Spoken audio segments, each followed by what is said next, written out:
right, ready for a deep dive? Always. Let's do it. Today we're going way back to ancient rituals. But, with a twist. We're going to see how they still kind of connect to our lives today. Oh, cool. That sounds right up my alley. I love that kind of stuff. Like seeing how these old practices can, reflect back on us today. Exactly. And get this. We're looking at the Day of Atonement, right? Specifically, how it's described in the book of Leviticus, chapter 16 to be exact. Okay, Leviticus. I'm vaguely familiar, I think. Refresh my memory, though. Think of it like a reset button for a whole community. A way to deal with all the, past mistakes, Yeah. and then try to start fresh. Ooh, intense. All right, I'm all ears. Tell me more. Okay, so Yeah. picture this. It's the Day of Atonement, right, in ancient Israel. Gotcha. And there's this feeling in the air, right, like everyone's really solemn, and they all know, deep down, everyone messes up sometimes. Makes sense. And they need to, set things right with God. Okay, yeah, I'm starting to get the vibe. So at the center of it all is the high priest, Aaron. Aaron. And he's got this whole super detailed set of rituals he's got to do. Oh, I bet. What kind of rituals? I'm talking animal sacrifices, cleansing the tabernacle, which was like their portable sanctuary, Yeah. And then this really unique ritual with a scapegoat. Okay, now you're talking. The scapegoat. I always thought that was such a powerful concept, even just, reading about it. It's pretty wild, right? So they would actually literally take two goats. Two goats, huh? One gets sacrificed, and the other one, the scapegoat, right? It's send it out into the wilderness, just let it go. Oh. And the idea is that it's symbolically carrying all the sins of the community with it. Wow, that's heavy. Can you imagine that visual, though? This animal just walking away, taking all their, guilt and bad stuff into the unknown. Yeah, it's like a physical way to let go of burdens, isn't it? Almost like you can feel everyone sighing with relief as that goat disappears. Yeah. Exactly. It makes you wonder, right? Even all these years later, did they actually believe the goat was taking their sins?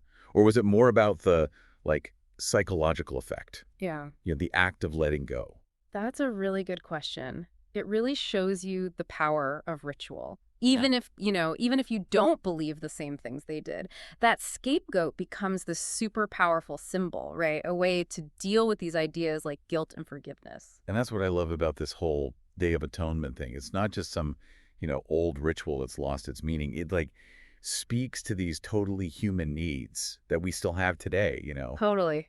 Needing to admit when we've messed up Mm-hmm.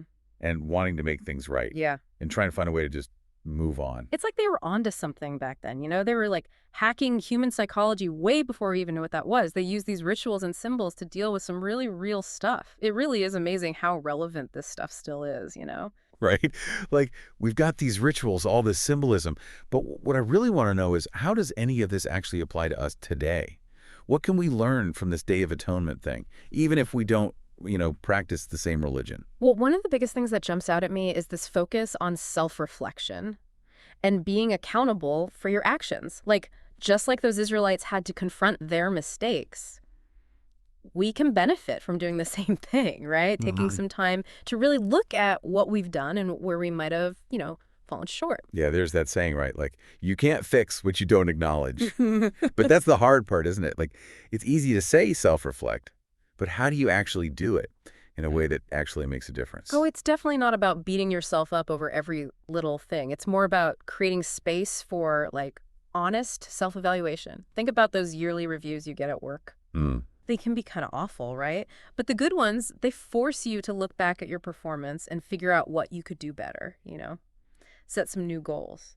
It's not about dwelling on the negative. It's about using reflection to, springboard yourself forward. So it's like a yearly review, but for your soul, basically. Mm-hmm. And just like those work reviews, maybe we need some kind of structure for personal reflection, right? What are some actual tools or practices that can help us do this? Oh, there are tons. Journaling can be really powerful for one. It helps you process your thoughts and feelings. And mindfulness practices are great too. Even something as simple as taking a few minutes each day to just sit and focus on your breath, that can help you become way more aware of what's going on inside, And sometimes just talking things through with a friend or therapist can give you some really helpful insights. I like that. It doesn't have to be this big, scary, solitary thing. Self-reflection, I mean. It can be about connecting with yourself, A and D, with other people. Exactly. Which brings us to another takeaway from the Day of Atonement: leadership and responsibility. Oh, right. Because the high priest, he wasn't just doing these rituals for himself. He was doing them for the whole community. Exactly. So it wasn't just individual accountability. It was about everyone taking responsibility. Which makes me think about leaders today, right? And how they handle mistakes, whether it's within their company or their team or whatever. It's so easy to just point fingers and blame people. But what does it look like to actually lead in a way that encourages accountability and growth? That's such an important question. And I think the Day of Atonement reminds us that leaders, they have a responsibility to create a culture where people feel safe admitting when they've messed up and where everyone can work together to find solutions.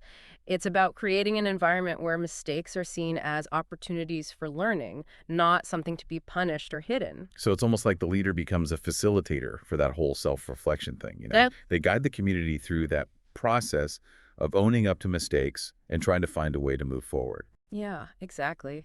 And that leads us to another powerful lesson from the Day of Atonement. Letting go of the past, sending that scapegoat away with all the community sins loaded onto it, that was such a strong visual, right? Such a powerful symbol of releasing that guilt and moving on. But how do we do that in our own lives? We can't exactly just, send a goat into the desert with all our baggage. Right. Like, where do you even find a good these days? Yeah. But maybe there are ways to do something similar, right? Like modern equivalents. Some way to symbolically release what's holding us back. You're on the right track. Therapy can be super helpful for processing trauma and guilt. Journaling can be a safe space to let go of all those bottled up emotions, even physical things like decluttering your house or doing some kind of symbolic ritual of your own can be really cathartic. It's all about finding what works for you, right? Whether it's writing down your worries and burning the paper or going for a run or even just having a good cry. Whatever helps you get those emotions out. Exactly. And that's where community comes back into the picture Yeah. because, the Day of Atonement wasn't just an individual thing, it was a communal experience. Right. Everyone came together Yeah. to acknowledge their imperfections, seek forgiveness, and reaffirm their shared values. Mm. So how do we tap into that sense of community healing, especially these days when it's so easy to feel isolated? Yeah, it's a tough one. But I think there are ways to create those spaces where we can connect with each other and have shared experiences. Think about those team building exercises they do at work, or community dialogues that happen after a tragedy or something, even just families making time to connect and be with each other. Those can all be powerful ways to experience that sense of communal renewal. It's about making a choice, right? Yeah. To intentionally create those moments where we can come together, be vulnerable, and remember that we're not alone in all this. Exactly. And just like the Day of Atonement brought those Israelites together, these kinds of communal efforts can help us deal with the challenges of modern life. We can be more resilient, more compassionate. It's kind of wild, right? How, a ritual from literally thousands of years ago can still tell us so much about how we live now. Yeah, it's like they hit on some pretty fundamental human needs. Wanting forgiveness, craving connection, that hope for a fresh start. Those are things everyone wants, no matter what time period you're in. And that's what I find so fascinating about all this. Yeah. It's not just about, the Day of Atonement itself. It's about the bigger ideas behind it, right? Right. Like realizing that we're not perfect, figuring out how to let go of stuff, finding strength in community. Those are lessons that, I don't know, they just resonate, even if we don't follow the same exact rituals. Yeah, like they were tapping into some deep psychological truths way back then. And they used those rituals and symbols to actually deal with those truths. And maybe that's something we've kind of lost touch with today, that sense of ritual, of intentionally taking time to reflect and renew. I think you might be right. We Wow. tend to get so caught up in the practical, everyday stuff. We forget about the importance of the symbolic, the emotional. So maybe the challenge for us is to find those modern day rituals, those things that help us connect with those deeper needs. Definitely. Whether it's meditating every day or going for a hike once a week or even just, setting aside time to have a good conversation with someone you care about, it's all about finding what works for you and then making it a habit. It's about creating those moments, Yeah. right? To pause, to think, to connect, even with all the craziness and distractions of life these days. Exactly. And maybe, just maybe, if we do that, we'll tap into some of that ancient wisdom, that timeless understanding of what it really means to be human. I love that. That's a great thought to end on. Thanks for joining me on this deep dive. It's definitely given me a lot to think about. Anytime. It's been a pleasure. Until next time.